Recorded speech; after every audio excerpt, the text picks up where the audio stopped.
sommes ravis à BNews One de vous accueillir en ce moment pour ce programme spécial qui va porter sur la prétendue suspension du Cameroun de l'Union africaine. C'est une information qui circule depuis quelque temps et le ministre des Relations extérieures a dû réagir pour clarifier les choses. Nous en parlons tout au long de ce programme avec notre invité. Bonsoir. Bonsoir Cédrin. Et merci d'être là, docteur Simon-Pierre Mbamida. Il est diplomate, ministre plénipotentiaire, spécialiste des affaires africaines, expert en politique publique, chroniqueur international. Pour le moment, il est responsable de l'antenne protocolaire et consulaire du ministère des Relations extérieures à Douala. Merci d'être venu. C'est moi qui vous remercie. C'est la première fois que je passe à BNews. Je suis ravi d'être parmi vous aujourd'hui. Donc j'espère que ce ne sera pas la dernière. Les portes vous sont ouvertes. C'est un plaisir que je suis ici. Les portes vous sont ouvertes. En face de vous, c'est Bertin Amebenga. Bonsoir. Bonsoir Cédrin. Et je vais commencer par cette information qui a circulé, notamment le communiqué qui est sorti du ministère des Relations extérieures. Et je le lis, il est signé de Mbela. L'attention du ministre des Relations extérieures a été attirée par la publication du 15 décembre 2025 sur le site internet lesfaitsd'ici.com, média numérique basé à Yaoundé, d'un article attribué au sieur Jean-Daniel Mvondo et intitulé « Le Cameroun suspendu de l'Union africaine ». En substance, dit le ministre, cet article soutient que le Cameroun fait l'objet des sanctions au sein de l'Union africaine, notamment la suspension de son droit de vote et de son droit de parole, en raison des retards dans le versement de ses contributions financières auprès de cette organisation panafricaine. Cet article soutient également que ces sanctions supposées auraient affecté négativement les activités de notre pays au sein de l'organisation continentale, notamment la présidence du Conseil de paix et de sécurité de l'Union africaine au cours du mois de novembre 2025. Cette information, dit le communiqué du ministre, a été abondamment relayée par d'autres médias numériques et sur les réseaux sociaux. Bref, pour le ministre, il faut dire que le pays assure régulièrement ses activités au sein de cette importante organisation et dans ce cadre, effectivement, il a exercé la présidence du Conseil de paix et de sécurité. C'est une présidence tournante de l'Union africaine qui lui revenait pour le mois de novembre 2025. Il faut d'ailleurs relever qu'au cours du mandat du Cameroun, son 10e à la tête de cette instance, écrit le ministre, celle-ci a tablé sur des questions aussi importantes que le changement anticonstitutionnel du gouvernement survenu à Madagascar et les récents enlèvements d'écoliers au Nigeria ou encore des attaques terroristes perpétrées dans la région de l'extrême nord, entre autres crises qui secouent notre continent. Alors, les aspects relatifs à la participation du Cameroun au sein de l'Union africaine, y compris les obligations financières, indique le ministre, qui en découlent, font l'objet d'un suivi régulier par les services compétents de l'État du Cameroun.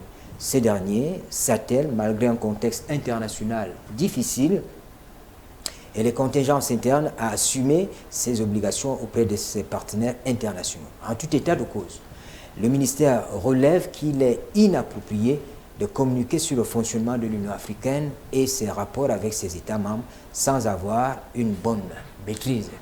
Je rappelle que c'est une information qui circule, qui fait l'objet d'ailleurs de beaucoup de débats, beaucoup d'échanges, que ce soit sur les plateaux de télévision, comme nous le sommes à ce moment, ou alors dans les réseaux sociaux. Ça s'est dit. Est-ce qu'on est surpris, docteur Simon-Pierre Mbamida? Oui, on est surpris parce que ce n'est pas des informations qui sont monnaie courante. Alors, lorsqu'on apprend que le Cameroun est suspendu, évidemment, ça attire l'attention parce que c'est la première fois qu'on annonce officiellement, du moins quand je dis officiellement, par des instances non appropriées, que le Cameroun est suspendu. Moi, j'ai travaillé à l'Union africaine au niveau de l'ambassade pendant très longtemps. Le Cameroun n'a jamais été suspendu et j'étais vraiment surpris et j'ai trouvé très curieux cette annonce indiquant que nous avons été suspendus des instances de l'Union africaine alors qu'il y a toute une procédure, tout un tas de mécanismes qui existent pour qu'on arrive à la suspension effective.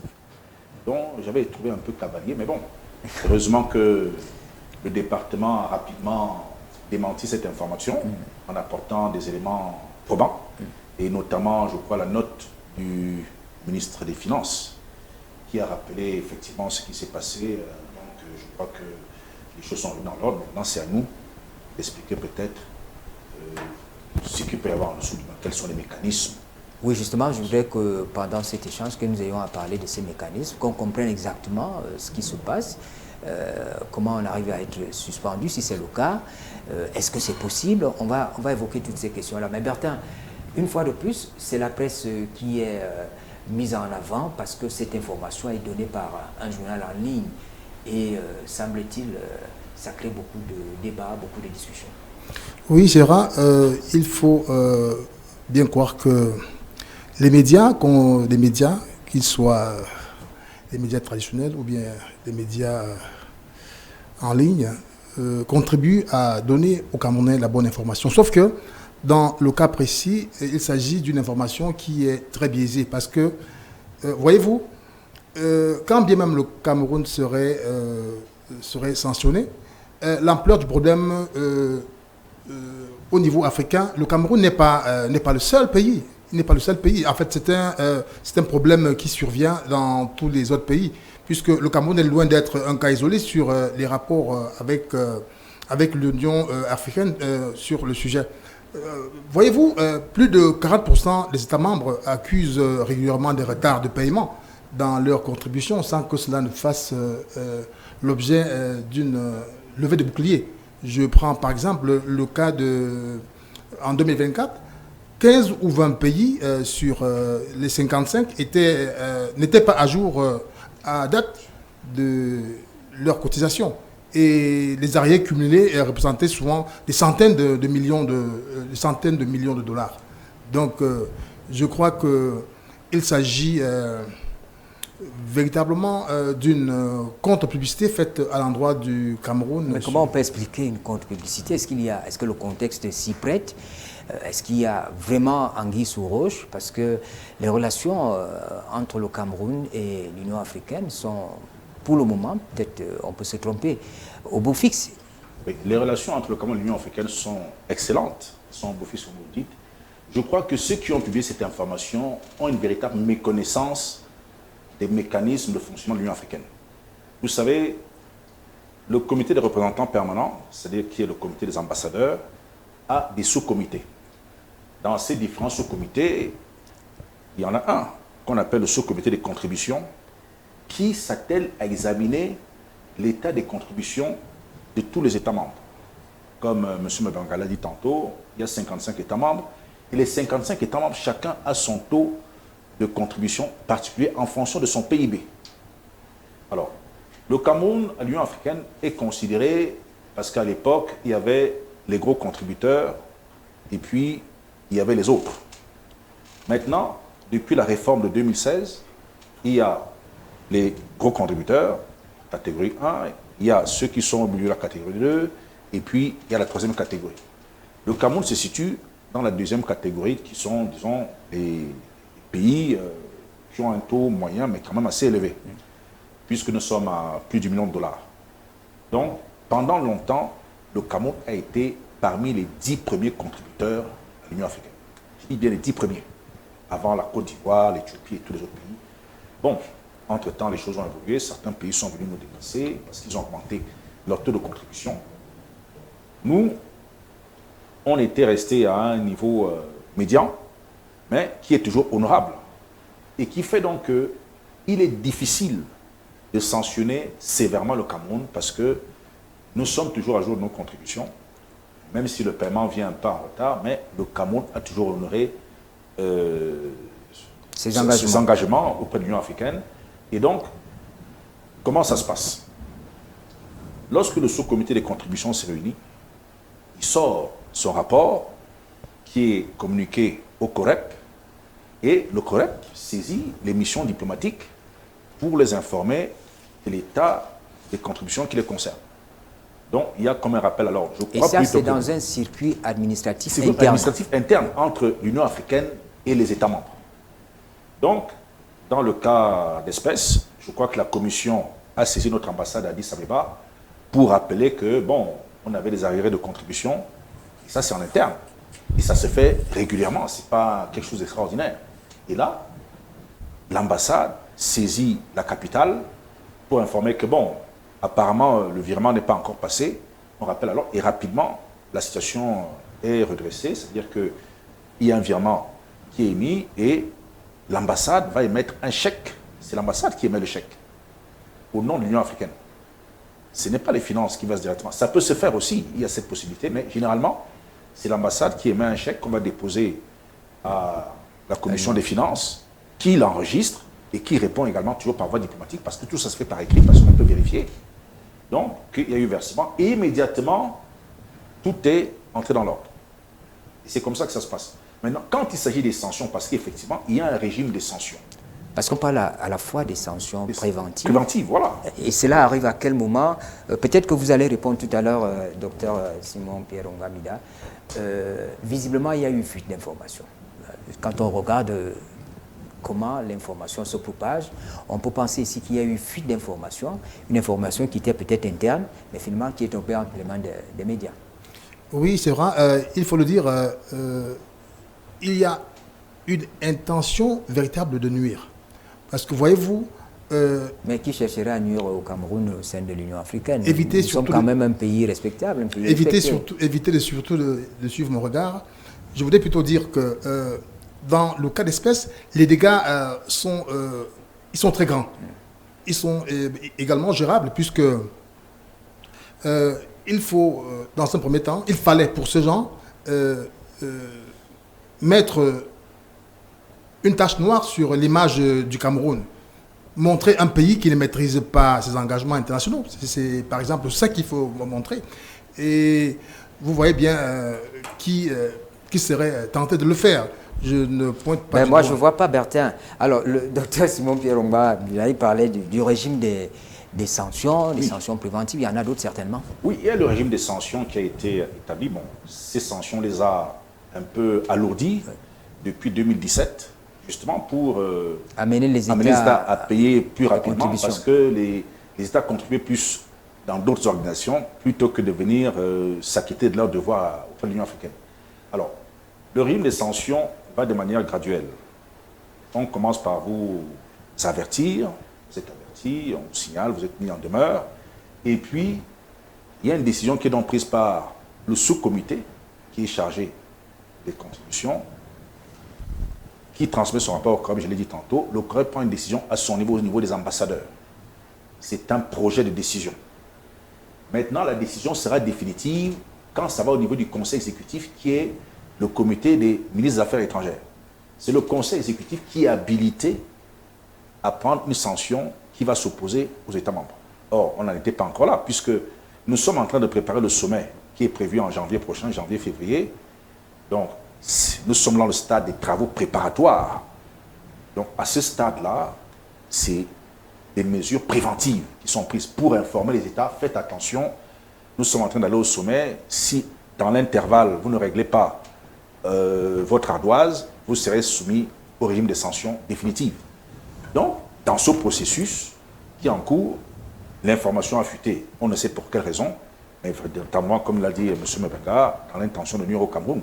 Nous connaissons le contexte qui prévaut dans notre pays actuellement, post-électoral, et tout, avec toutes les tensions qui existent. Peut-être qu'il y a des manœuvres souterraines pour, une fois de plus, indexer la gouvernance camerounaise, alors qu'il n'y a aucune raison pour cela. Le Cameroun ne peut ne pas régler son addition à l'Union africaine parce qu'il existe un compte séquestre depuis 2017 au niveau du Trésor qui collecte des fonds sur la base de la taxe de 0,02% sur les importations éligibles hors Afrique, qui permettent de financer les activités de l'Union africaine, comme cela a été décidé par les chefs d'État eux-mêmes lors du sommet de 2016 à Kigali, où on avait décidé de relever les financements de l'UA pour que nous ne soyons plus dépendants de nos partenaires. Et le Cameroun, qui est un bon élève de l'Union africaine, a pris l'expression, le président Paul Biya avait demandé, dès le mois de janvier ou février 2017, que ce compte soit ouvert pour appliquer la mesure qui a été instruite par les chefs d'État et du gouvernement de l'Union africaine. Et depuis cette époque, ça se passe. Dans ce sens, d'ailleurs, je voudrais rappeler que les informations venant du ministère des Relations extérieures font état de ce que, conformément à la décision du Conseil exécutif de l'Union africaine de juillet 2025, il y a des améliorations, notamment au Cameroun. On a connaissance de ce que le gouvernement, à travers le ministère des Finances, à travers la Direction générale du Trésor, a procédé avec diligence en date du 10 novembre 2025 à l'émission de 2 ordres de transfert au profit de l'Union africaine pour un montant total de 1,52 francs 664, équivalent à plus d'1 milliard de dollars. Comme en contexte d'ailleurs, les messages et tout ont été joints à cette correspondance. Et ces paiements ont permis, dit-on, la levée immédiate de ce qu'on aurait pu appeler des sanctions préventives. Donc il y a une démarche visant à ce que nous assainissions la situation de nos relations avec l'Union africaine. Il suffit, dès lors que le Cameroun émet le chèque et qu'il est déposé à la commission, il voit le chèque, avant même de le toucher, la sanction est levée. Ce qui atteste, c'est-à-dire que lorsque l'État, c'est la signature du Cameroun, l'État émet donc un chèque en dollars au compte de l'Union africaine pour donc signifier qu'on a payé nos droits. Ça, ce sont les contributions statutaires qui sont obligatoires. Il y a d'autres contributions que le Cameroun fait à l'Union africaine qui sont des contributions volontaires, il faut le savoir. Le Cameroun est un bailleur de fonds de l'Union africaine. Donc on ne se limite pas aux contributions statutaires qui concernent tous les États, mais il y a des contributions autres qui sont volontaires, qui sont donc de l'ordre de l'influence du Cameroun, sa volonté d'agir et de faire en sorte que les programmes et les projets de l'Union africaine avancent. Que nous finançons à notre niveau en tant que pays pour soutenir l'organisation continentale. Ça existe. Mais là n'est pas l'objet de notre débat aujourd'hui. Nous parlons de ces conditions sanitaires. Donc, pour dire que le régime des sanctions, je l'ai dit tantôt, c'est progressif. Et pour que ce soit définitivement arrêté, il faut que les chefs d'État et de gouvernement entérinent la décision du Conseil exécutif. Est-ce qu'on peut penser, par exemple, que pour la session qui arrive au mois de janvier, on peut avoir des États qui ne participent pas, qui ne prennent pas part aux travaux de ce fait-là? Si jusqu'à la veille du Conseil exécutif, ou même, disons, jusqu'à la veille du sommet, parce que le Conseil exécutif, c'est toujours une instance, mais la décision finale se prend au sommet. Si jusqu'à la veille du sommet des chefs d'État et de gouvernement, un État ne s'est pas acquitté de ses obligations, alors là, la sanction va tomber de manière définitive parce que les chefs d'État, en ce moment, auraient pris une décision qui marque définitivement la sanction. Et c'est à partir de là que le pays n'a plus droit à la parole, n'a plus droit au vote, n'a plus droit de présenter des candidatures aux différents postes de l'Union, et puis n'a plus le droit de demander le soutien de l'Union africaine, par exemple, pour une candidature dans le système international. C'est de ça qu'il s'agit. Mais on en est encore loin. Et là, c'est pour dire que les gens qui ont publié cette information se sont précipités. Ils sont allés très vite en besogne sans comprendre les mécanismes internes. Donc, on n'était qu'au début du processus. Tout au début, et où le Cameroun est dans tous ses droits auprès de l'Union. C'est-à-dire qu'il peut participer à toutes les activités tranquillement, normalement, sans aucun problème. Et le Cameroun, je le dis, depuis que nous sommes membres de l'Union africaine, depuis que l'Union existe depuis 2002, le Cameroun n'a jamais été sous sanction. Ça aurait été une grande première. Mais vraiment, comme je le dis, j'avais trouvé déjà ça très curieux. Et voilà que les faits sont établis par les autorités compétentes pour dire la vérité, que ce n'était qu'une rumeur malveillante. Alors, vous avez évoqué le contexte actuel, le contexte post-électoral. Nous sortons d'une élection présidentielle, avec tout ce que cela a pu traîner, une élection des conseillers régionaux également. Il y a quelques jours, cela s'est passé. Quelle serait l'intention d'un Camerounais, d'un étranger, de nuire, de porter un coup à l'image du Cameroun? Ce serait pour faire quoi? Oui, c'est vrai. Laisse-moi revenir un peu sur les plates-bandes du docteur Simon Pierre-Oba pour comprendre bien les sanctions préventives de l'Union africaine qui évoluent par paliers. 4 paliers. Le premier palier, la première étape, c'est le rappel diplomatique, comme il disait tantôt. C'est-à-dire ce qui arrive au Cameroun par la correspondance du 13 novembre 2025 adressée à l'ambassadeur du Cameroun à Addis Abeba. La seconde étape... La mission diplomatique. Oui, effectivement. Mission effectivement. La seconde étape, c'est l'étape des sanctions préventives. Dans ce cas, on va assister à une limitation progressive des prérogatives dans l'exclusion, sans exclusion totale. Cela peut inclure la suspension du droit de vote dans certaines instances, l'impossibilité de présenter des candidats au poste sélectif à l'UIA.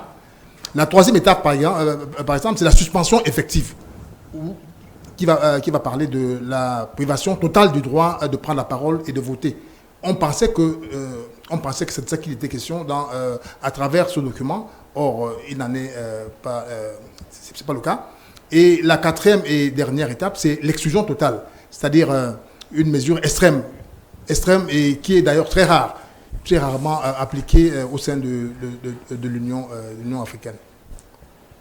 Tout à fait exact. Maintenant, c'est pour quel intérêt nuire au Cameroun? Vous voyez, il y a les bailleurs de fonds. Les bailleurs de fonds, on a déjà fait l'élection, ça a été validé, tout le monde a félicité le Cameroun.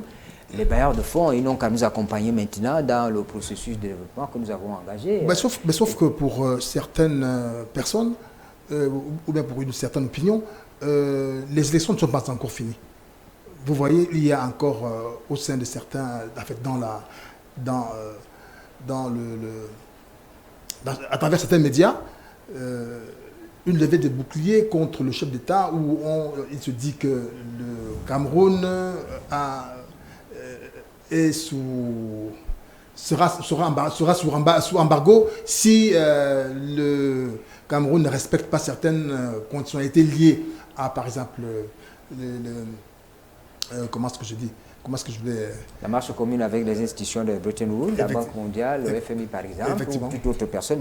Mais cela n'est pas suffisant pour que... Parce que cette affaire, cette prétendue suspension du Cameroun de l'Union africaine, elle porte quand même un sacré coup à l'image. Moi, je pense plutôt que... Et on peut se poser la question, est-ce que les responsables de la mission diplomatique que vous êtes, parfois, est-ce que sur le terrain, vous ne voyez pas ça venir pour que ça n'enfle pas? Non, moi j'ai plutôt l'impression que les détracteurs du Cameroun supposés ou avérés, qui ne sont pas satisfaits de l'évolution des choses depuis la fin du processus électoral, c'est-à-dire notamment l'élection présidentielle, qui a vu une reconnaissance globale de la réélection du président Paul Biya, qui a été reconduit avec succès à la tête du Cameroun.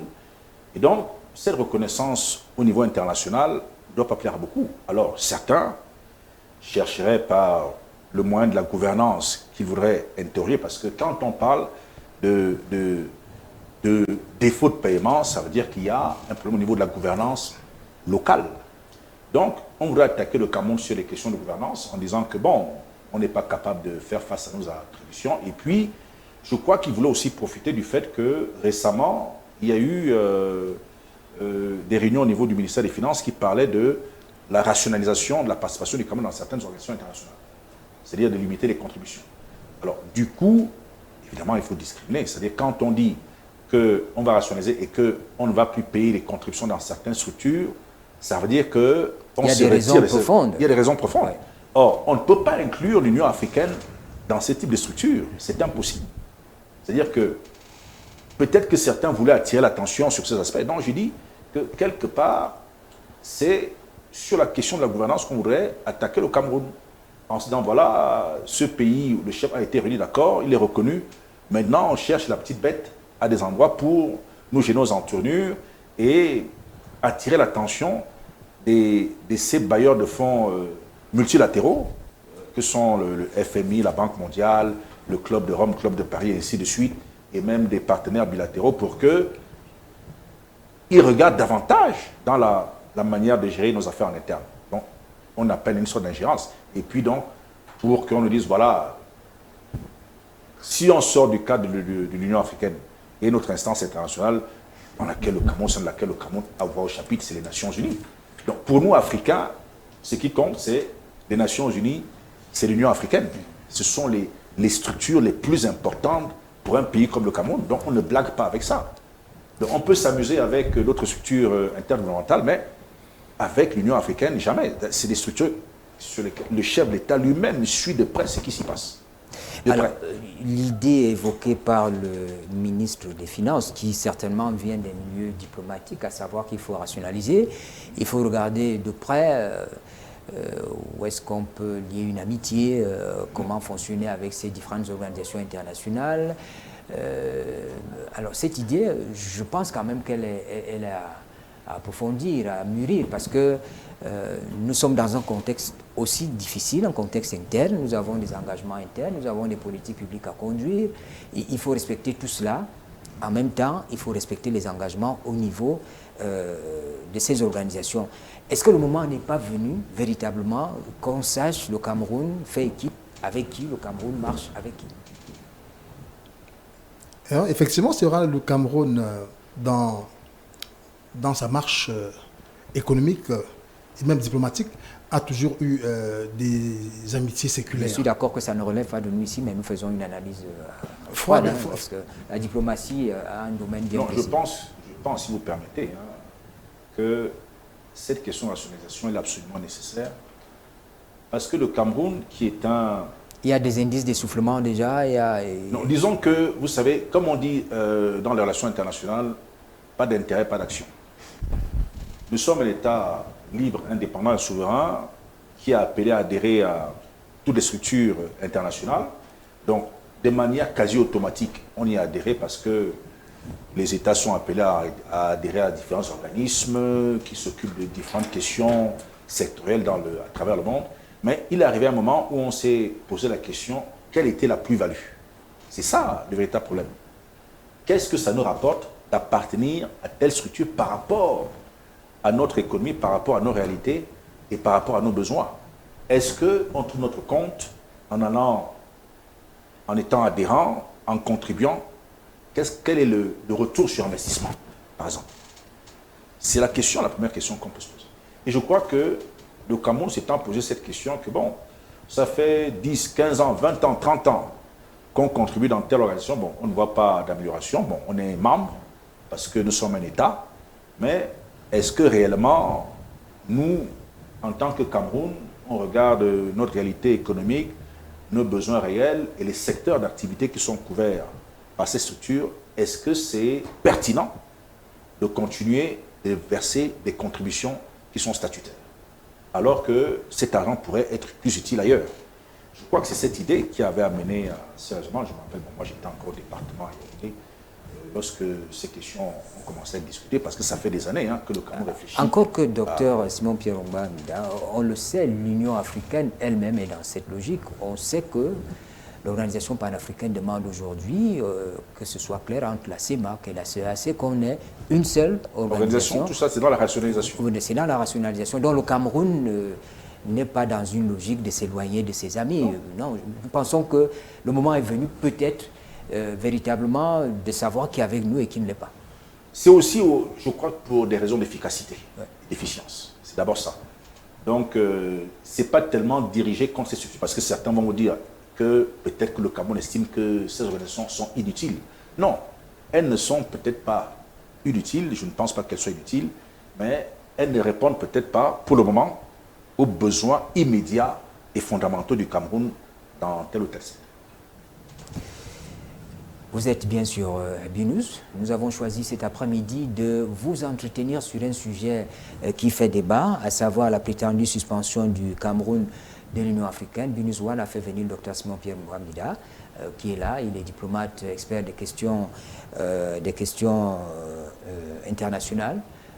Il est chroniqueur international également. Actuellement, il est à Douala, chef d'antenne protocolaire et consulaire.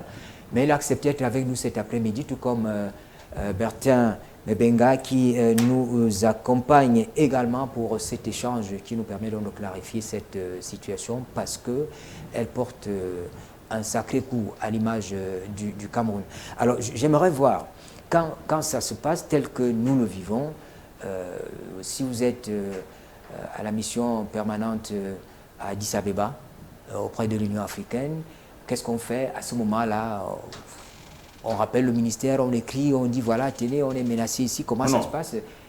Généralement, quand on reçoit une correspondante comme celle que l'ambassadeur a reçue au mois d'octobre dernier, on ne panique pas. Non, on ne panique pas. On ne panique pas du tout, il n'y a pas lieu de paniquer. On écrit au ministre des Relations extérieures, certainement avec copie au ministre des Finances, pour rappeler que, bon, voilà, la période de paiement est échue, donc il faudrait penser à le faire. Et généralement, ça se passe dans des délais extrêmement rapides.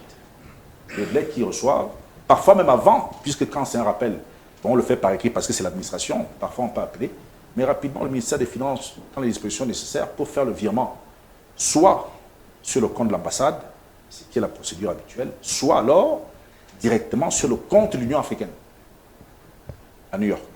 C'est ce qui se passe, généralement. Mais, comme je dis, très souvent, on n'envoie pas les voies caissiers parce que tout cela doit avoir une certaine traçabilité pour que nous, à l'ambassade, parce que c'est pour cela que souvent, les finances préfèrent virer à l'ambassade parce que l'ambassade doit être au courant. Parce que c'est nous qui suivons au quotidien pour qu'on puisse attester le moment venu, dire qu'effectivement, tel jour, telle date, tel moment, on allait déposer le chèque. Or, si les finances viraient directement à l'Union africaine, on pourrait ne pas être au courant. Et puis, quelqu'un peut objecter en disant, voilà, vous n'avez pas réglé alors que ça a été fait. Et nous, en tant que mission diplomatique, qui a la charge de suivre au quotidien la coopération avec l'Union africaine, ne sont pas courants. Donc, c'est vraiment ça. Donc, il n'y a pas de panique parce que c'est pas... Mais en amont, quand même, il y a une certaine opinion qui pense qu'on peut agir par anticipation, éviter ces informations fallacieuses qui peuvent circuler. Est-ce qu'en amont, on peut prévenir, on peut penser qu'on peut véritablement prévenir ce type de situation? Parce qu'on parle de gouvernance ici. Prévenir ce genre de situation? Je ne pense vraiment pas. Parce que le malin attaque quand il veut, et où il veut, vous ne savez pas quand est-ce qu'il va attaquer. C'est-à-dire que l'État, par exemple, peut estimer qu'il faut mettre des provisions suffisantes pour les contributions au sein des organisations internationales telles que l'Union africaine, l'ONU, etc. Vous savez, plusieurs facteurs peuvent intervenir et peuvent expliquer ce retard de paiement. On peut parler par exemple des délais de procédure budgétaire. D'une part, on peut parler également des priorités budgétaires. D'autre part, ou également des mécanismes liés au franc CFA. Voilà. Le Cameroun utilise le franc CFA et il est arrimé à l'euro. Et ces fluctuations de change, par exemple, peuvent créer des écarts dans les provisions budgétaires. Voilà. Vous voyez, ce qui fait à ce que lorsque entre le dollar et le franc CFA, ça peut créer il peut avoir quelques fluctuations qui empêchent d'être plus efficace dans le paiement. Docteur Simon Pierre Ongba, parlons de l'Union africaine. C'est notre organisation à nous tous. Le Cameroun était un membre influent, comme vous l'avez relevé au départ. Mais est-ce que cette union, cette organisation telle qu'elle fonctionne aujourd'hui, est pensée pour les Africains? Parce que parfois, on a le sentiment qu'elle avance, les pays membres suivent. Non, cette organisation a été pensée pour les Africains et par les Africains eux-mêmes. Vous savez que l'Union africaine, c'est l'ancêtre de l'OUA. Hein, du moins, c'est-à-dire c'est le descendant, plutôt, je veux dire. L'OUA étant son ancêtre. Il faut comprendre les missions de cette organisation.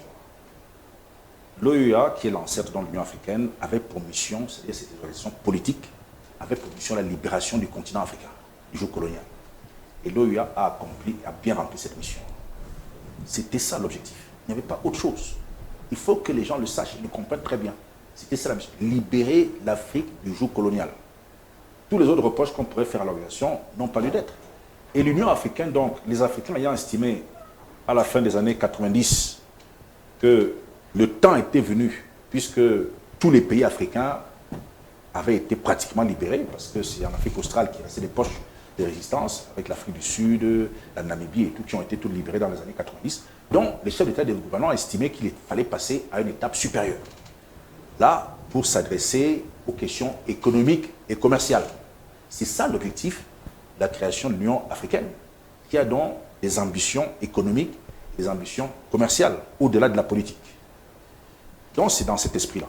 Donc, lorsque l'Union africaine est créée, déjà, dans l'acte constitutif de l'Union africaine, il y a des institutions financières qui sont également annoncées et indiquées, c'est-à-dire la Banque africaine d'investissement, la BAI, la Banque centrale africaine et le Fonds monétaire africain, dont le siège est ici à Yaoundé.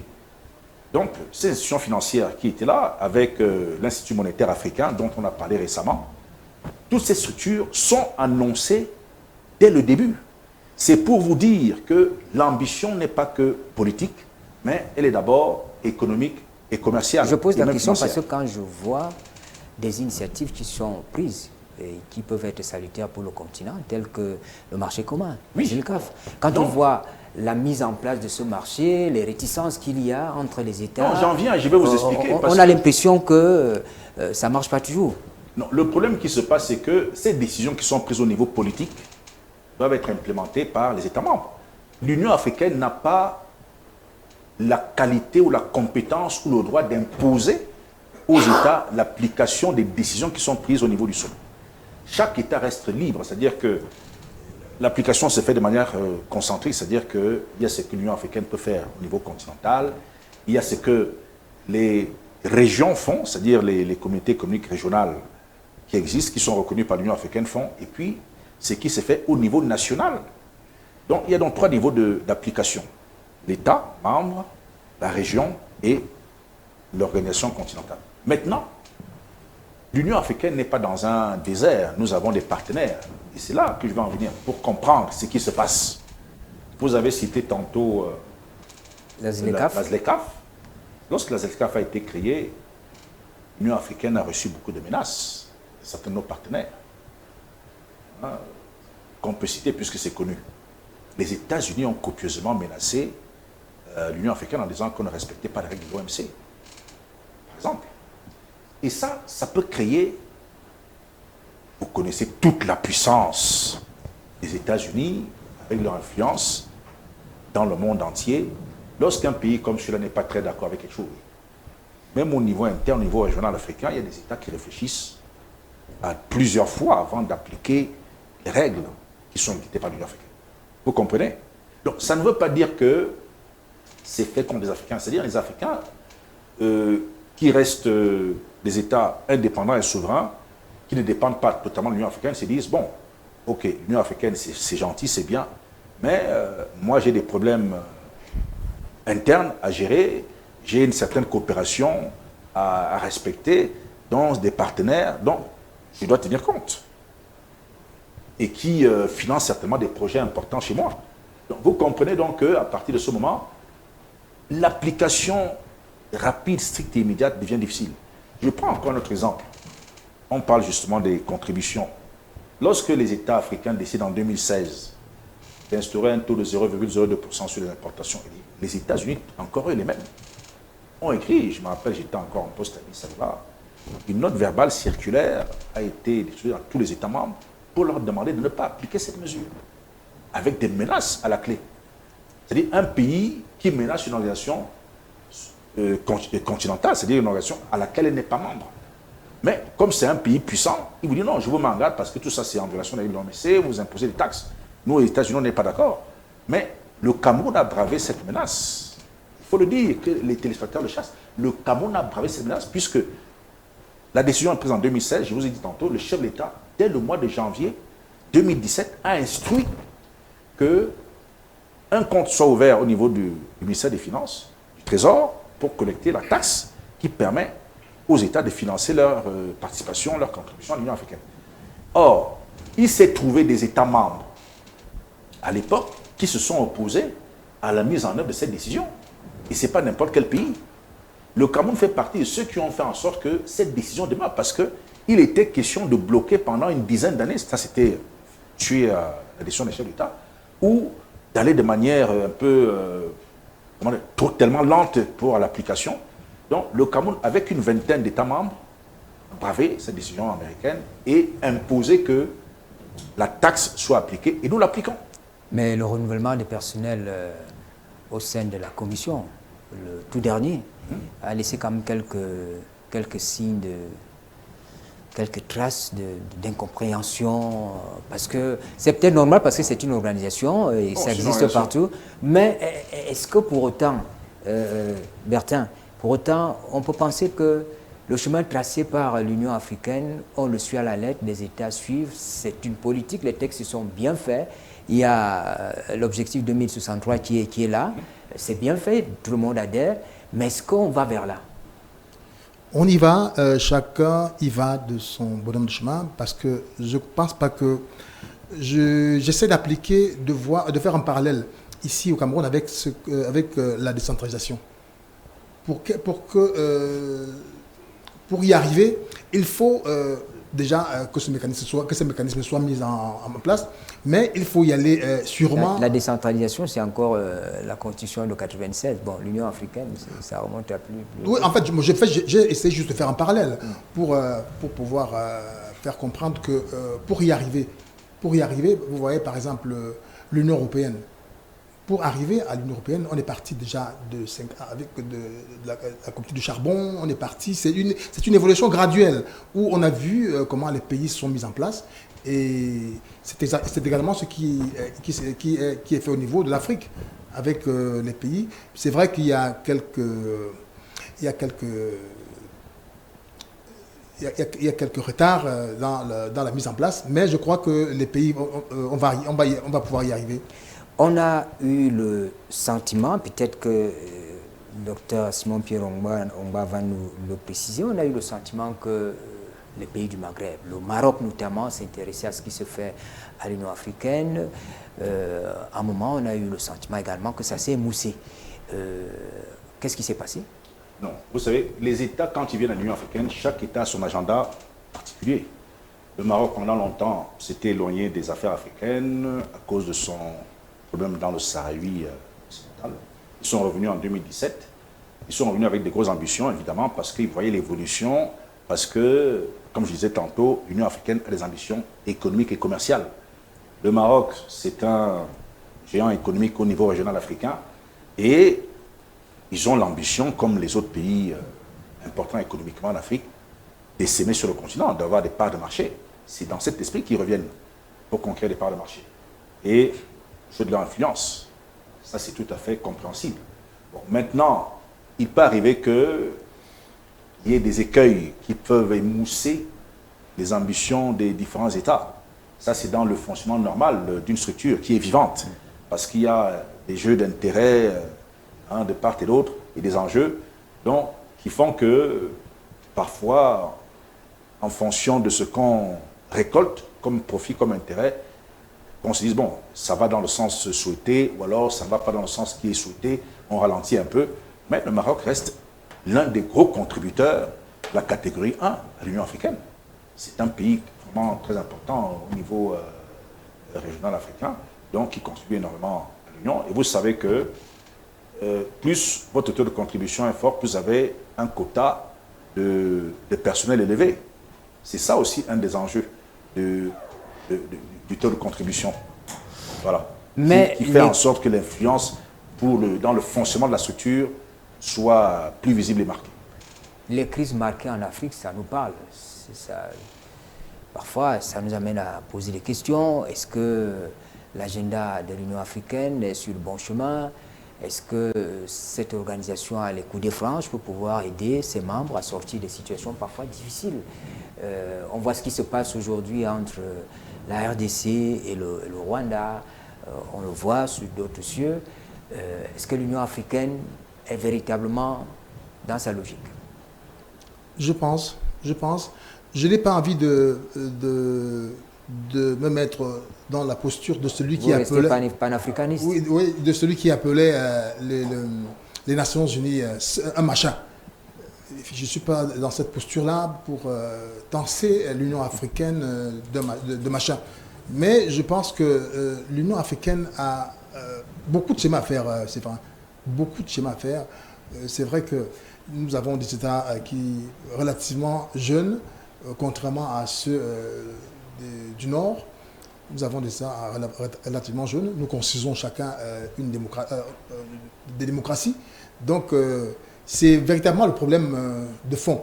Mais je pense que avec du temps, les pays africains vont pouvoir s'atteler à cette vision panafricaine. Cette vision panafricaine, ils ont déjà pris conscience. Plusieurs pays ont pris conscience.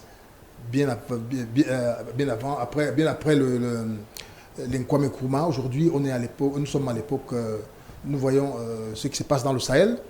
Il y a plein de pays qui ont pris conscience et qui prennent véritablement en main cette question de l'évolution de l'Afrique.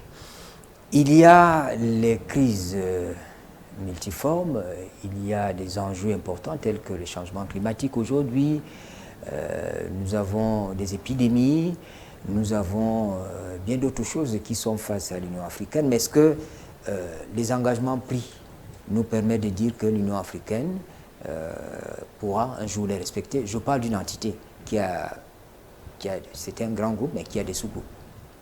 Oui. L'Union africaine, comme on dit, c'est une organisation continentale qui regroupe des États de différentes tailles, de différentes... Mais est-ce que vous comprenez qu'il y a une crise entre la RDC et le Rwanda? Ça se règle plutôt à Washington? Non, c'est parce qu'on met en avant Washington, c'est vrai. Mais dans le règlement de cette crise, il y a la présence de l'Union africaine. L'Union africaine est un acteur dans le règlement de la crise.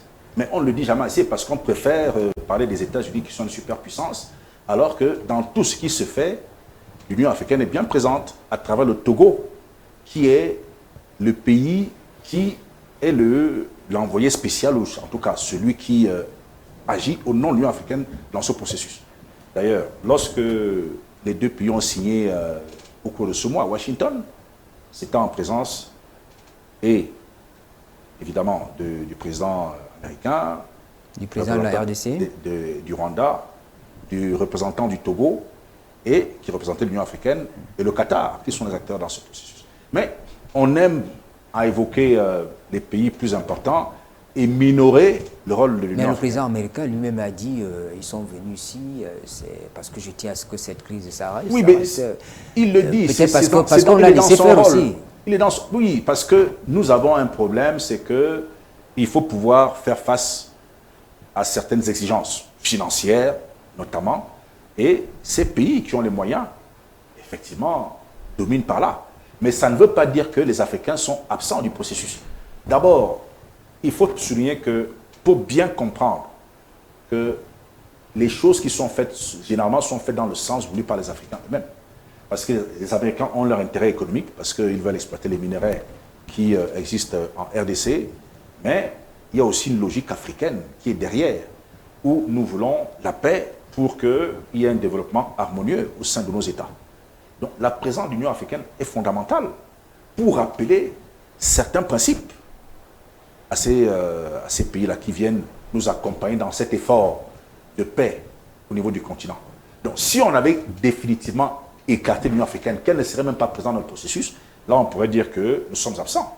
Mais on ne peut pas dire, dans le cadre de la RDC et du Rwanda, que l'Union africaine est absente. Les belligérants eux-mêmes, les deux parties, elles-mêmes exigent la présence de l'Union africaine, notamment le Rwanda, qui demande à chaque fois qu'il y ait un représentant de l'Union africaine, parce que c'est important.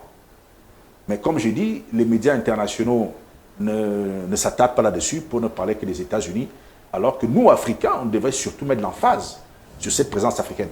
Et puis, je vais également, pour chuter sur ce point précis, que sur les questions de paix et de sécurité sur le continent, rien ne se fait aujourd'hui sans l'aval du Conseil de paix et de sécurité. Même au niveau, c'est-à-dire que quelle que soit la décision qui est prise à l'international, ça part de la vision et ça procède des points de vue africains qui sont donc émis et dont on va tenir compte aux Nations Unies et ailleurs. Il faut aussi le dire. C'est parce que nous n'avons pas des médias mainstream pour relayer la pensée et la vision africaine, mais aujourd'hui, vous ne pouvez pas, je dis bien en 2025, faire remplir, je ne sais pas, parler des questions de paix et de sécurité sans qu'une décision du Conseil de paix et de sécurité de l'Union africaine ne soit prise en compte. Même si elle n'est pas évoquée, mais elle est là quelque part. Bertin Mabenga a évoqué cela tout à l'heure, l'esprit de défiance qu'on voit naître dans le Sahel. Est-ce que ça ne peut pas gêner la bonne marche de l'Union africaine qui rassemble, qui essaie de rassembler, de mettre tous les Africains dans un même terrain, il faut que nous puissions affronter les défis qui sont les nôtres. C'est vrai que les pays du Sahel restent membres de l'Union africaine. Leur défiance est vis-à-vis de l'organisation régionale, la CEDEAO, mais cet esprit peut quand même susciter d'autres questionnements. Est-ce que ça ne peut pas faire tache d'huile au point où parfois l'Union africaine, qui est dans un engagement formel, n'arrive plus à faire son travail? Oui, il faut comprendre ainsi, Zéra. Avec la naissance de l'Union africaine, on a vu comment certains, parce qu'il ne faut pas les nommer, je ne vais pas les nommer, prendre sur moi le soin de les nommer. Il y a certains pays qui ont vu d'un mauvais œil cette évolution. Parce qu'il faut comprendre que dans la politique panafricaine, ou bien dans la vision panafricaine des choses, les Africains y sont allés de manière graduelle. On est passé de Kwame Nkrumah, on est aujourd'hui à l'époque des pères, des Kadhafi et consorts, du feu Kadhafi, le père à son âme. Certains pays du Nord ont très mal vu cette expérience africaine. Et ils ont trouvé, je crois, une défiance. On pensait par exemple qu'il fallait défier par exemple les institutions de Bretton Woods en créant par exemple la banque africaine qui était logée à Yaoundé. Et je pense que c'est l'une des raisons, en fait on le dit, c'est l'une des raisons qui serait d'ailleurs la cause du décès du guide de la Jamira d'Ibiane Kadhafi. Et je le dis sans me tromper, l'Union africaine a des très beaux jours. Très beaux jours. N'en déplaise à ceux qui pensent, parce qu'il y a des afro-pessimistes qui pensent que nous ne sommes pas assez outillés. Mais je pense que les pays du Sahel déjà ont commencé, bien qu'avec quelques défiances, ont commencé à montrer ce à quoi devrait ressembler la politique dans les pays africains. Une question qui divise. Elle divise parce qu'on parle de la monnaie unique africaine. Ça, sur cette question-là, dans ce chantier, est-ce qu'on a les coups de franche aussi? Parce que si les commissions sont mises en place, elles fonctionnent, on arrive à trouver les équilibres, mais il y a quand même des fondements, il y a des choses qui nous empêchent d'évoluer. Bon, vous savez, nous sommes un continent, comme je dis, avec des réalités spécifiques, des tailles différentes, des économies différentes, et avec des monnaies évidemment différentes. Harmoniser tout ça n'est pas évident. C'est un processus en cours qui a été lancé et qui suit son cours de manière plus ou moins acceptable pour les Africains que nous sommes. Mais la volonté est là, la conscience est là que nous devons aller vers ça, vers cette monnaie unique, vers cette souveraineté financière. Mais les étapes à franchir sont très très longues parce que, comme j'ai dit, nous sommes dans un monde, dans un système international où nous ne sommes pas seuls. Et nous avons des partenaires autres qu'africains qui ont des intérêts sur le continent et parfois ça peut gêner le bon déroulement des process qui sont mis en cours. Donc pour dire que ce n'est pas le manque de volonté, mais c'est parfois le principe des réalités, le réalisme qui fait que certaines décisions soient retardées dans leur mise en œuvre. Parce qu'on n'a pas toujours toutes les coudées franches pour y aller. Donc, je prends le cas de la monnaie que vous évoquiez tantôt, où sur le continent africain, il y a une multiplicité de monnaies. Je crois qu'il y en a 41 à peu près. Harmoniser tout cela n'est pas évident.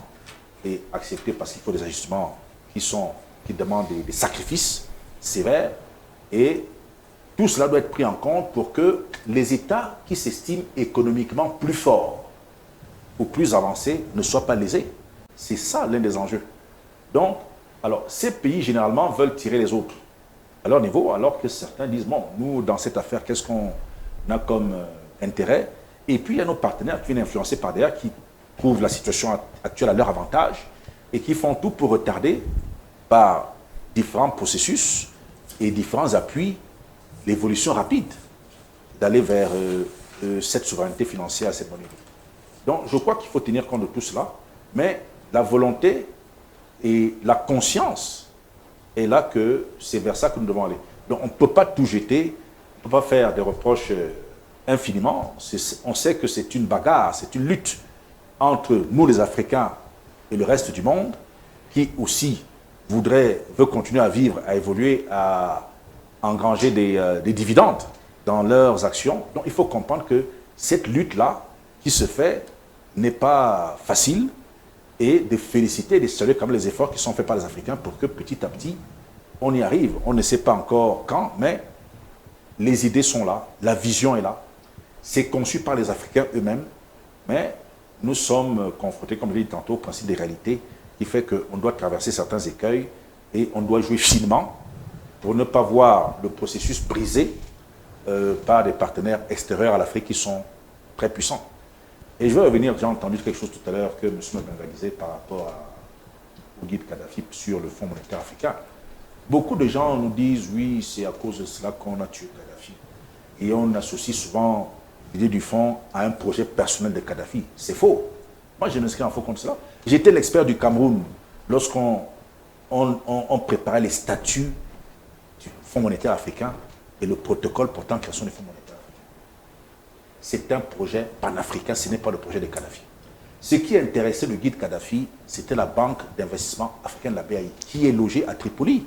C'est ça qui l'intéressait. Si je vous dis même aujourd'hui que parmi les gens qui ont freiné le Fonds monétaire africain, il y a la Libye, vous n'allez pas me croire. Mais on a laissé croire dans l'imagerie populaire que c'est Kadhafi qui avait ses fonds, avec ses fonds était mis en avant.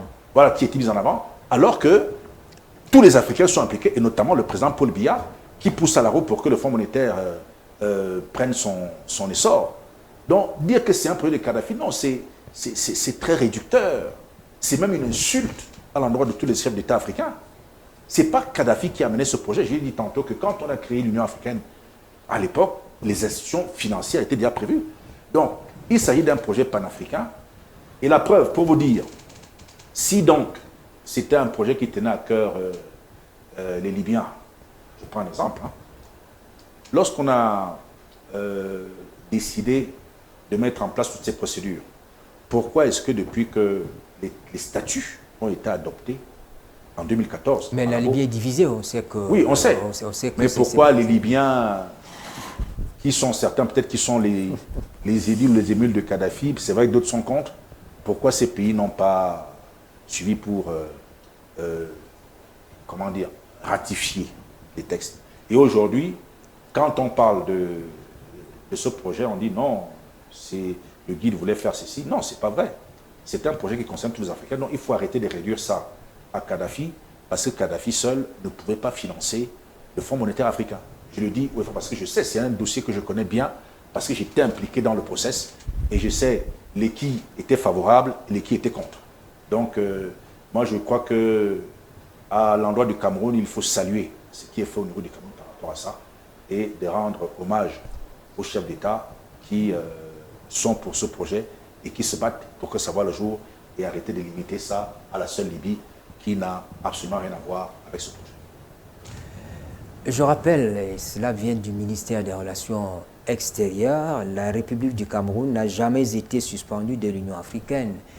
Les informations relayées sur les réseaux sociaux sont inexactes, infondées et de nature à porter atteinte à l'image de la crédibilité et à la crédibilité de l'État du Cameroun.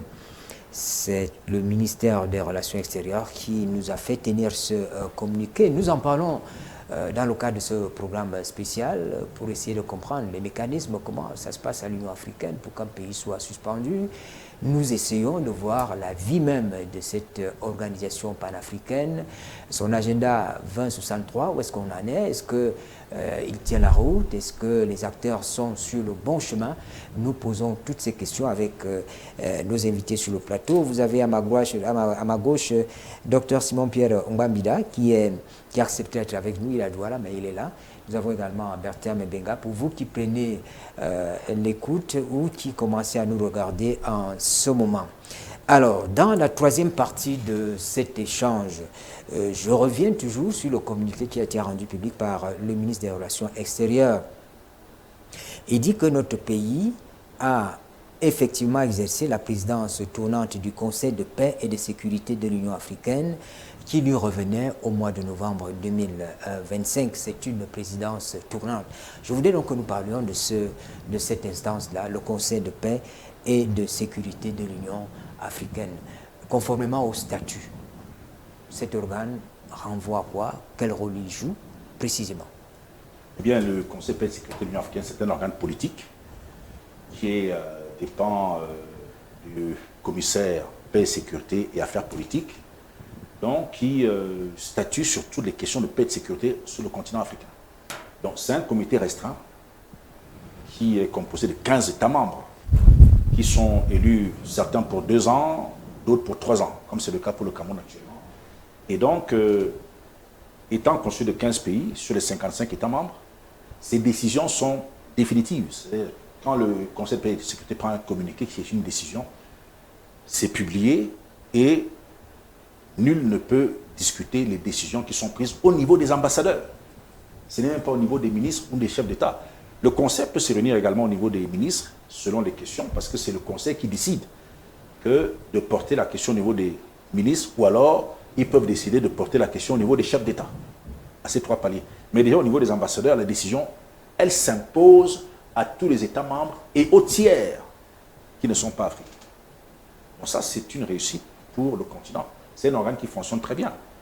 Donc, il est là pour ramener la paix, la sécurité, la stabilité dans le continent. Tout ce qui peut menacer la paix.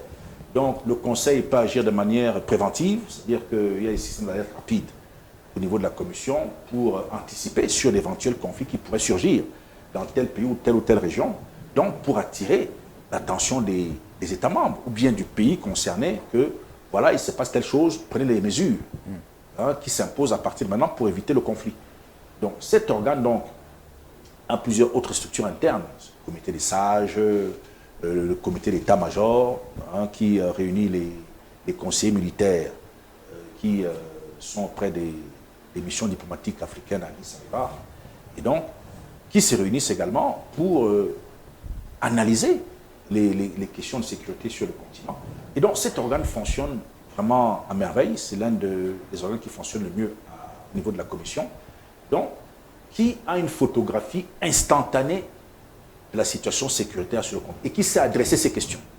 Et ils se sont spécialisés. Et c'est pour cela que, quand je disais tantôt qu'en Afrique, on ne peut plus prendre des décisions qui concernent l'Afrique sans passer par le Conseil de sécurité, parce que nous maîtrisons ces questions-là.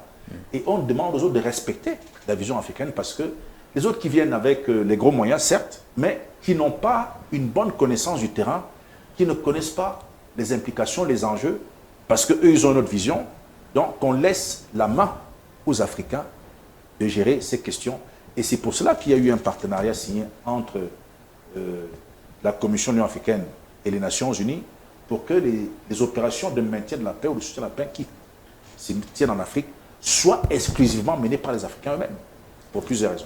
La présidence tournante du Conseil de paix et de sécurité de l'Union africaine qui a été occupée par le Cameroun, c'était quand même dans un contexte particulier. Il y a eu des événements malheureux, le changement anticonstitutionnel au Maroc, à Madagascar, pardon.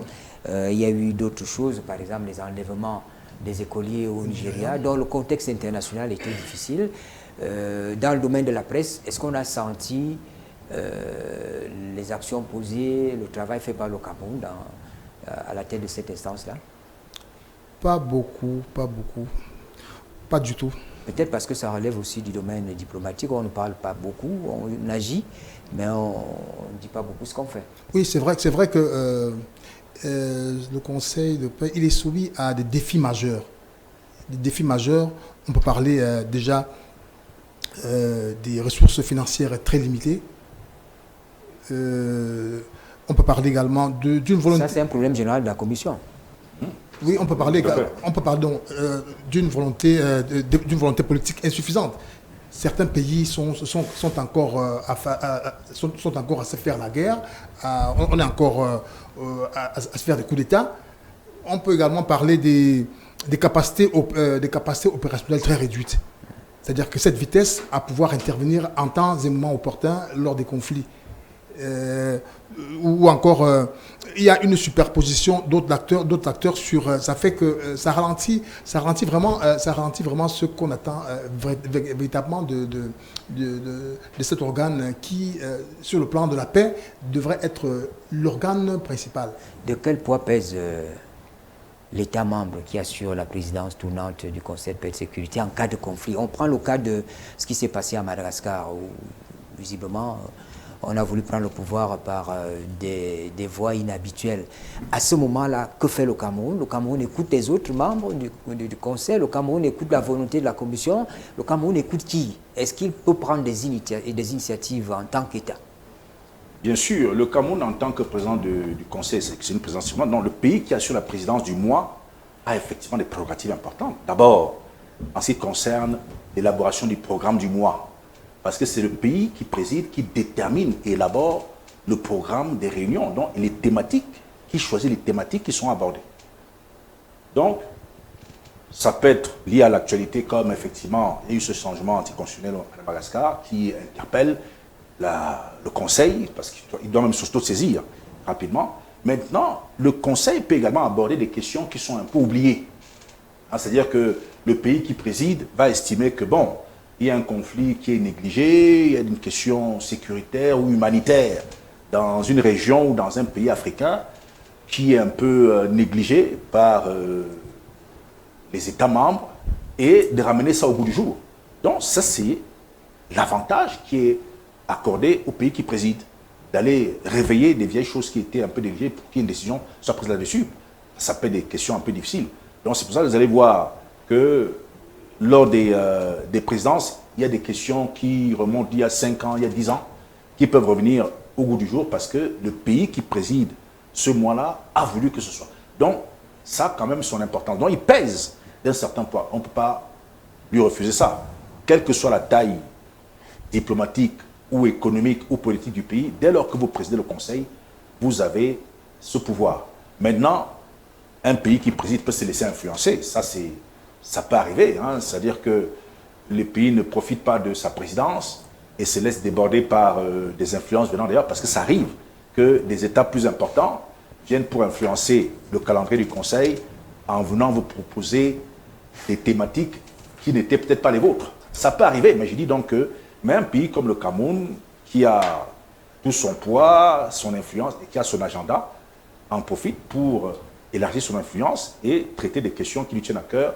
Et souvent même, lorsque le Cameroun préside le Conseil, on tient souvent à ce qu'il y ait une réunion au niveau ministériel, justement sur des questions sur lesquelles le Cameroun estime que l'Union devrait faire des avancées notables et on peut provoquer une réunion soit au niveau ministériel, soit au niveau des chefs d'État. C'est déjà arrivé par le passé. Alors, sur la situation des coups d'État, des tentatives de coups d'État, on a vu ce qui s'est passé. Dieu merci, on n'est pas allé au bout. Ce qui s'est passé au Bénin avec le président Patrice Talon, qui avait déjà dit au revoir, sans insistance. Il avait décidé de remettre le tablier. Bon, malheureusement, il y a eu cet incident-là. Sur cette question de coup d'État ou de tentative de coup d'État, Bertin, vous voyez la position du Conseil de paix et de sécurité, comment elle est de manière préventive, ou alors il faut agir quand cela se produit? Effectivement, c'est là où se pose toute l'alchimie. Faudrait-il agir ou pas? Et tout le problème se pose au niveau de la faiblesse. Mais on a vu les pays de la CEDEAO, c'est peut-être leur organisation interne qui l'impose, mais on a vu ces pays-là réagir tout de suite quand ça s'est produit. Oui, mais peut-être que ce n'est pas le cas pour l'Union africaine. Oui, mais il faudrait déjà au préalable que nos États soient des États forts sur le plan institutionnel. Et c'est ça qui pose ce problème. Parce que vous voyez bien qu'entre le Cameroun et certains pays, il y a un gap, il y a une marge. Il n'y a pas de stabilité institutionnelle dans certains pays. Et c'est ce qui fait à ce que on a comme l'impression que nous sommes là dans un deux poids. Mais pour le cas du Bénin, tout le monde était d'accord que ça marche bien là-bas, la démocratie, les institutions sont fortes. Il y avait, depuis le président Kérékou, les autres qui sont arrivés, il y avait moins de bruit. On est même surpris que le tenant du pouvoir dise « je remets le tablier » et puis il y a ce clash-là. Ce n'est pas un problème d'institution. Je risque de donner raison à une certaine théorie complotiste qui pointe toujours du doigt l'extérieur, alors que nous-mêmes, nous sommes responsables de ceux qui... parce qu'on pense, je parle sous le contrôle du docteur Simon Pierre Ongba Mida, que l'Occident est toujours pointé du doigt lorsqu'il s'agit des coups d'État en Afrique. On parle toujours d'un tiers qui veut déstabiliser un autre pour... je n'ai pas envie de citer les noms, toujours comme je disais, mais je crois que les Africains eux-mêmes devraient user de beaucoup de techniques, de beaucoup de savoir pour pouvoir faire de leurs institutions des institutions très fortes. Parce qu'on a l'impression que les États certains États sont forts, d'autres le sont moins. Et ça crée, par exemple, au niveau de Sahel, ça crée une instabilité. Je vais vous dire, je vais raconter ce qui se dit dans les couloirs. On pensait que ce serait la France qui se serait planquée en Côte d'Ivoire pour déstabiliser le Bénin, avec des visées sur le Sahel.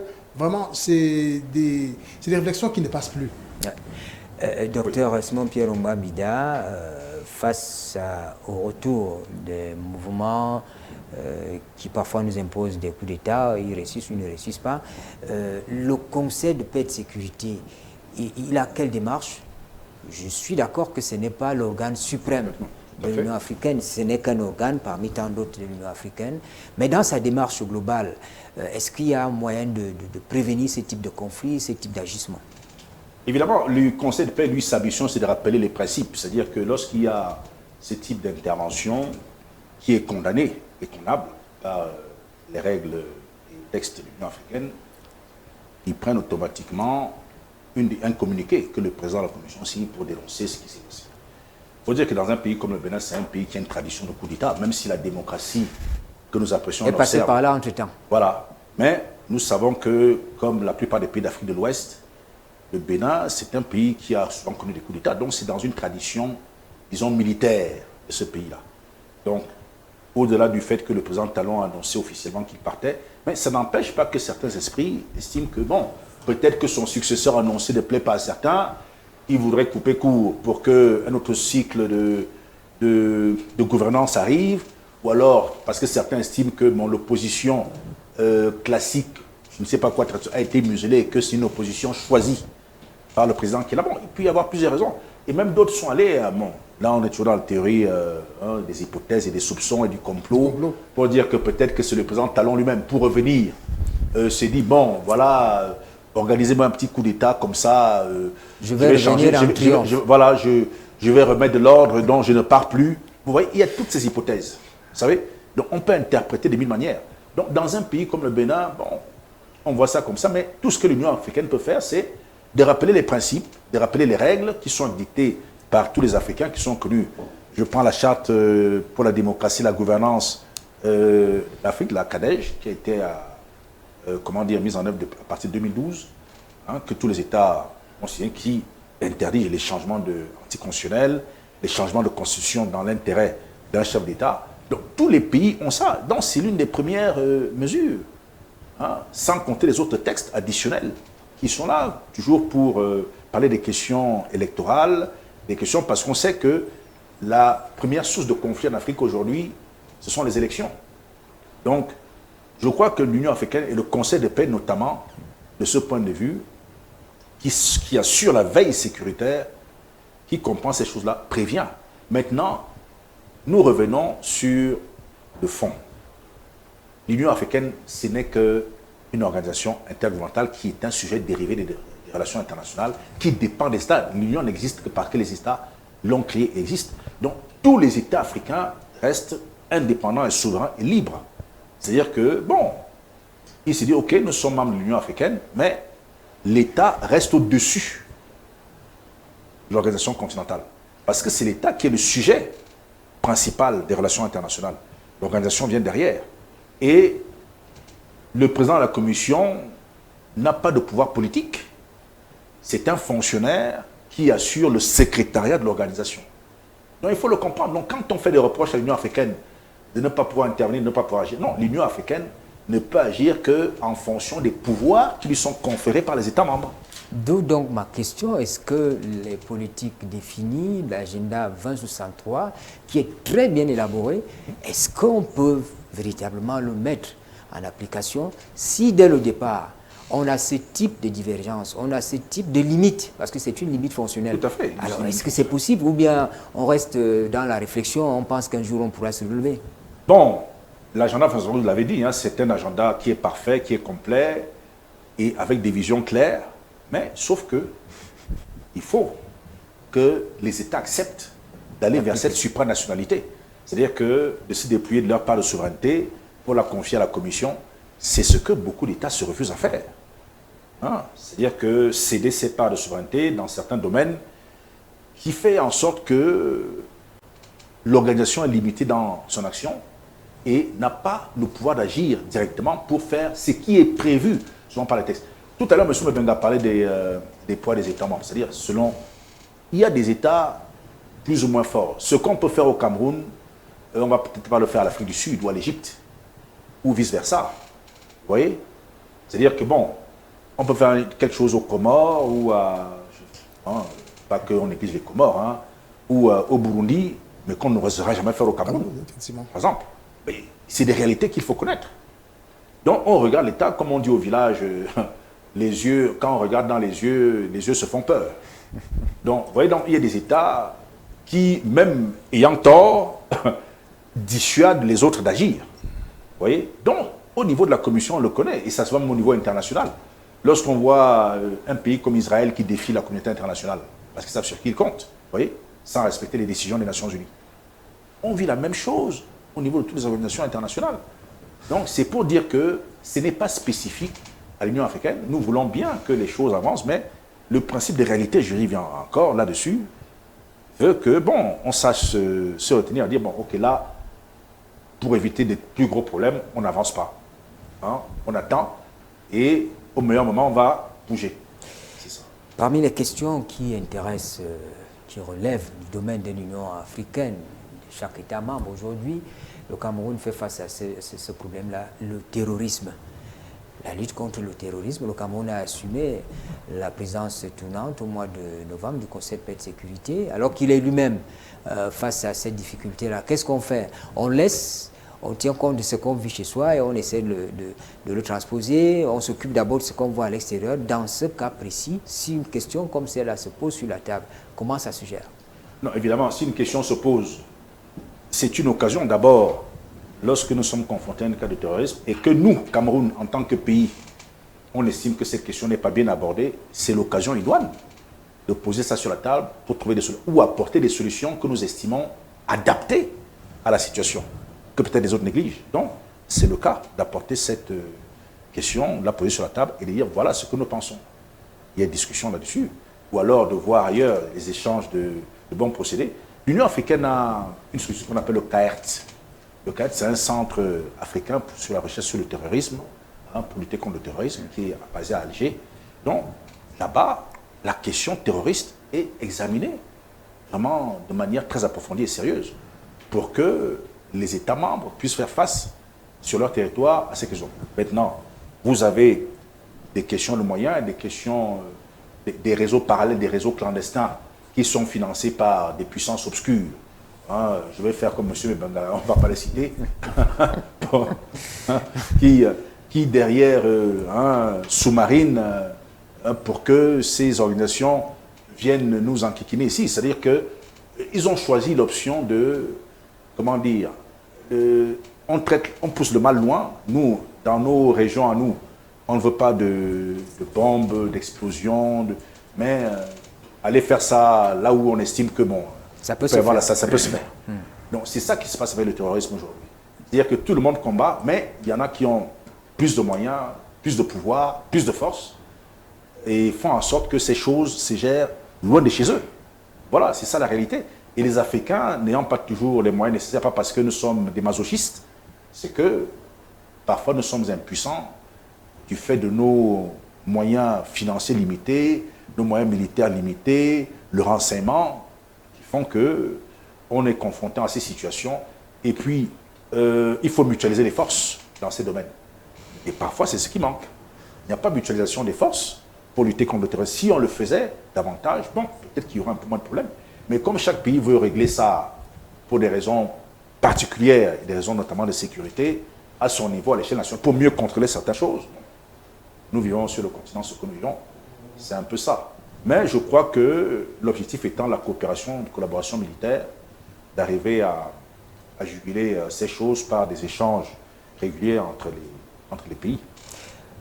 Je rappelle que l'objet de notre échange, c'était la suspension prétendue du Cameroun, suspension de son droit de vote et de droit de parole en raison des retards dans le versement des contributions financières auprès de l'Union africaine. Cela a été dit par le journal, le site internet lesfaitsd'ici.com, démenti par le ministère des Relations extérieures. Et nous avons tenu à parler de ce sujet parce qu'il fait débat. Bertin Benga, il faut dissiper les malentendus. Oui, il faut... Nous ne gagnons rien à ternir l'image du pays. Oui, il faut dissiper les malentendus. Et vraiment, c'est là où je salue, je tire le chapeau au ministre des Finances, qui en un mois a pu, dans un délai très court, c'est je crois 28 jours, il a réussi la validation, l'ordonnancement, la trésorerie et le transfert. Dans le budget de l'État, je suppose. Bon, sauf que après l'incident, il fallait une opération spéciale. C'est une transaction qui prend généralement 2 à 3 mois. C'est une transaction financière qui prend généralement 2 à 3 mois. Mais on se rend compte que dans le cas entre le 13 octobre et le 10 novembre, le ministre des Finances a fait des mains et des pieds pour d'abord dissiper tout malentendu, et également les autorités diplomatiques, en l'occurrence le ministre, le jeune Béla Mbela, a servi un communiqué qui est clair. Il est clair, et quand vous lisez le communiqué de la chute, vous comprenez que tout a été dit. Effectivement, le ministre des Relations extérieures, Béla Mbela, apprécie ce qui est fait par le ministre Louis-Paul Motazé pour régler cette question au plus vite et que nous n'ayons pas à avoir des tâches sur notre image. Cela a été dit dans le communiqué Dr Simon-Pierre Ombambida. On peut dire qu'on s'est trompé peut-être sur le fond, mais la forme, ce n'était qu'un acte normal, une suspension préventive, un rappel à l'ordre. Vous avez des engagements, il faut les respecter, mais on n'était pas allé jusqu'à la suspension. Tout à fait. Non, c'était un processus normal, c'est-à-dire que ce qui s'est passé, comme je l'ai dit tantôt, ceux qui ont divulgué cette information sont allés très vite en besogne, dans une intention malveillante, certainement. Donc, alors que nous étions qu'au début du processus. Un rappel qui est fait à tous les États membres, ce n'est pas qu'au Cameroun. Un rappel diplomatique. C'est un rappel qui est fait à tous les États membres. Effectivement. C'est-à-dire que ça ne s'adresse pas qu'au Cameroun. Et souvent, je vais vous surprendre, il y a des pays même qui sont beaucoup plus nantis que le Cameroun, bien sûr, qui se retrouvent dans cette situation. Donc, dire que le Cameroun, c'est comme si le Nigeria, l'Afrique du Sud, l'Égypte, voilà, des grands pays qui sont beaucoup plus puissants que le Cameroun, qui se retrouvent souvent dans cette situation-là. Mais on n'en parle pas. Non, pour dire que c'est une situation tout à fait normale, qui est classique, qui est connue. La commission le gère, bon, ils font leur travail de rappeler à l'ordre les uns et les autres que bon, c'est grâce à ça que l'Union fonctionne et vit, grâce à ces constitutions statutaires. Donc, il faut verser pour que notre relation fonctionne et mène ses missions normalement. Donc, pour dire que là, nous étions dans un process qui était vraiment au tout début, où il n'y a aucune sanction, et que ce soit le ministre des Relations extérieures ou le ministre des Finances, ils ont raison dans toute la ligne qu'il n'y a jamais eu de suspension, que la procédure normale s'est déroulée, et d'ailleurs, avec preuve à l'appui, avec toutes les références qui sont indiquées, qui sont claires, que la procédure normale a été suivie. Donc l'Union est rentrée dans ses droits, et on nous dit même le reliquat. Je crois qu'il reste à peu près 955 000 $ à payer sur les contributions, ce qui n'empêche pas le Cameroun de continuer d'avancer. Ils savent que l'appurement sera fait le coup d'après. Donc chaque fois, et le Cameroun n'a jamais été pris en défaut à l'Union africaine, comme je le dis. Jamais, jamais, jamais. C'est effectivement 955 000 $ à payer. Pour voilà qui reste. Voilà. Simon-Pierre Ombambida, merci d'avoir répondu à l'invitation de BNews One pour parler de cette question délicate. Merci d'avoir fait le déplacement. Je rappelle que vous êtes diplomate, ministre plénipotentiaire, spécialiste des affaires africaines. Vous intervenez également comme chroniqueur international, expert en politique publique. Mais pour le moment, vous êtes responsable de l'antenne protocolaire et consulaire du Minirex à Douala. Merci d'avoir fait le déplacement. C'est moi qui vous remercie de m'avoir invité, surtout que c'était ma première fois de venir à BNews, que je découvre, que je ne connaissais pas. Donc, et vous appréciez bien l'accueil? Non, j'ai apprécié l'accueil, un accueil très chaleureux, fraternel. Donc c'est avec un plaisir égal. Je reviendrai si d'aventure vous me faites encore l'honneur de m'inviter. Nous serons ravis de vous accueillir, ne vous inquiétez pas. Merci beaucoup à Bertin. Martin qui a été avec nous sur le plateau. On va dire merci à toutes les équipes techniques et rédactionnelles. Germain Asiga qui a assuré le cadrage de cette émission avec ses collègues. Merci à Boris Ebanga Bikié et avec Stéphane Akono qui sont à la réalisation. Binous One, les programmes se poursuivent. À bientôt.